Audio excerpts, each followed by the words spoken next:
And welcome to all of you. आज के इस वीडियो के अंदर हम लोग बात करेंगे कि ईरान इस जंग में पावरफुल क्यों है। कौन सी ऐसी वजूहात हैं जो अमेरिका भी ईरान से जो है वो परेशान हो चुका है, और ईरान ने कॉस्ट ऑफ वॉर है अमेरिका के लिए किस तरीके से बढ़ा दिए। कौन से ऐसे फैक्टर्स हैं जिसकी वजह से जो है वो अमेरिका भी परेशान हो चुका है। सबसे पहला जो बेनिफिट है वो है जियोग्राफी ऑफ ईरान। ईरान की जो जियोग्राफी है वो उसके लिए एक नेचुरल मिलिट्री शील्ड की तरह जो है वो काम कर रही है। एक तरफ उसके पास जो है वो माउंटेन जैग्रोज हैं, और जो दूसरी तरफ माउंटेन एल्ब्रोज, यानी माउंटेन जैग्रोज और माउंटेन एल्ब्रोज जो है वो उसके लिए एक नेचुरल मिलिट्री शील्ड की तरह काम कर रहे हैं। और इंटरेस्टिंगली जो माउंट एल्ब्रोज की वजह से जो ईरान इराक वॉर हुई थी, जो कि 8 साल तवील जंग चली थी, उसके अंदर भी इस माउंटेन्स की वजह से जो है वो सद्दाम हुसैन की जो फोर्सेस है ईरान के अंदर जो है वो एंटर नहीं हो सकी थी। और इस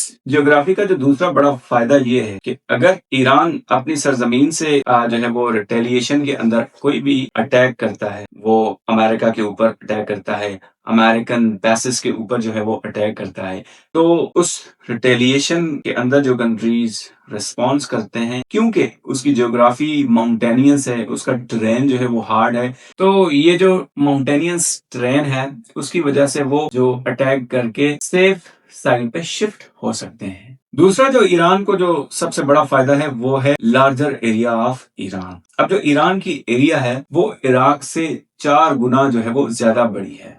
जब किसी भी कंट्री की एरिया बढ़ती है तो वो भी उसको बड़ा बेनिफिट होता है। हम मिसाल लेते हैं इराक वॉर की, क्योंकि इराक की जो ज्योग्राफी है, जो इलाका है वो कम था, उस वजह से भी जो है वो यूएस वहां पे कामयाब हुआ था। लेकिन इसके बरक्स जो ईरान की जो ज्योग्राफी है वो इराक से 4 गुना जो है वो बड़ी है, तो उस वजह से यहाँ पर यूएस इतना ज्यादा कामयाब नहीं हुआ। दूसरा बड़ा फायदा, ये जो ज्यादा वसी इलाका है जो ईरान को बेनिफिट देता है, वो यही है कि किसी भी एक ईरानी इलाके के अंदर अटैक होता है तो उसकी जो इफेक्ट्स हैं वो बड़े पैमाने पे नहीं हो सकती। और ऑन अदर साइड अगर ईरान किसी भी इजरायली इलाके पे अटैक करता है, क्योंकि वो इजराइल की जो एरिया है वो बहुत छोटी है, तो उसके जो असरात है वो उनके करीबी जो इलाके हैं उन पर भी होता है। तो यानी दूसरा जो सबसे बड़ा फायदा ईरान को हासिल है इस वॉर के अंदर है वो उसका जो वसी इलाका है उसका है। और तीसरा जो सबसे बड़ा फायदा है वो है अंडरग्राउंड सिटीज। अब ईरान ने अपने एक्सपीरियंस से जो है वो बहुत कुछ सीखा है, और उस वजह से उसने जो है वो अंडरग्राउंड सिटीज बनाए हैं। उन अंडरग्राउंड सिटीज के अंदर वो सेफली जो अपनी न्यूक्लियर डेवलपमेंट है, जो मिसाइल की डेवलपमेंट है, वो उन टनल्स के अंदर जो है वो करते हैं। तो उस वजह से यूएस के लिए उनको टारगेट करना, यानी उनके मिसाइल सिस्टम को टारगेट करना, उनके न्यूक्लियर प्रोग्राम को जो है वो टारगेट करना बहुत मुश्किल है। और इसकी एविडेंस ये भी है कि अमेरिका ने लास्ट टाइम भी जब B-2 बम्बर्स के साथ अटैक किया था, तो उन्होंने ट्रंप ने यही क्लेम किया था कि हमने ईरान का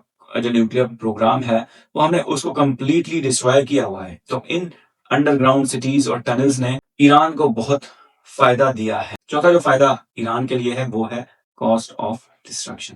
अब कॉस्ट ऑफ डिस्ट्रक्शन से ये मुराद है कि अगर ईरान अमेरिका के ऊपर कोई ड्रोन अटैक करता है तो उस ड्रोन अटैक को इंटरसेप्ट करने के लिए जो कॉस्ट आती है यूएसए की वो बहुत ज्यादा है। अगर हम कंपेयर करें जो ईरानियन ड्रोन्स हैं उनकी कॉस्ट जो है वो $20,000 से लेके $50,000 तक, और उस 20 से $50,000 के जो ड्रोन्स हैं उनको गिराने के लिए, उनको इंटरसेप्ट करने के लिए यूएस मिलिट्री को जो इंटरसेप्टर यूज करने पड़ते हैं, उनकी जो कॉस्ट है वो जो पैट्रियट मिसाइल डिफेंस सिस्टम है उसके इंटरसेप्टर्स की जो कॉस्ट है वो है $4 मिलियन।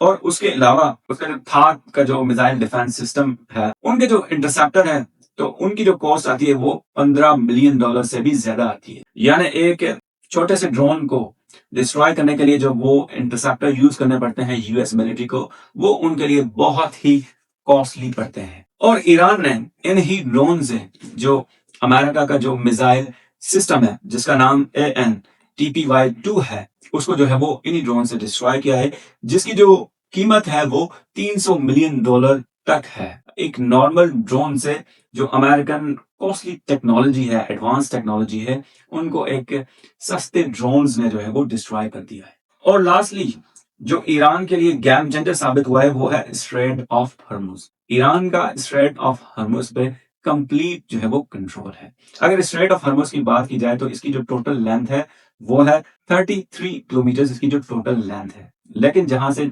जहाज गुजरते हैं, यानी वो एरिया जो डीप सी है, जहां से जो है इंटरनेशनल वाटर से जो बड़ी शिप्स गुजरती हैं, उसकी लेंथ सिर्फ 9 से 10 किलोमीटर है। यानी इस पूरे के पूरे स्ट्रेट ऑफ हर्मुज के ऊपर ईरान का कंट्रोल है और उसी वजह से ईरान अमेरिका के लिए बहुत ज्यादा चैलेंजेस कर रहा है। ना सिर्फ अमेरिका के लिए, उनके एलाइज के लिए भी। और स्ट्रेट ऑफ हर्मुज के अंदर टेंशन की वजह से जो ग्लोबल एनर्जी मार्केट्स है, उनके अंदर भी जो है वो शॉक्स फील किए गए हैं। तो अगर मुख्तलिफ कंट्रीज की एनर्जी सप्लाईज की बात की जाए तो चाइना की 40% से ज्यादा जो एनर्जी सप्लाईज है वो इस स्ट्रेट ऑफ हर्मुज से जाती है। इंडिया की 50% से ज्यादा और जापान की 80% से ज्यादा जो एनर्जी सप्लाईज है वो इस स्ट्रेट ऑफ हर्मुज से जाती है। तो the control over this passage of strait of Hormuz provide leverage to Iran. तो सारे के सारे ये फैक्टर्स ईरान को एक लेवरेज देते हैं इस वॉर के अंदर, जिसकी वजह से अभी तक जो है वो ईरान इस वॉर के अंदर डोमिनेट कर रहा है। So thank you so much for watching this video. अगर आपको ये वीडियो पसंद आती है तो इसे लाइक करें, कमेंट करें और शेयर करें।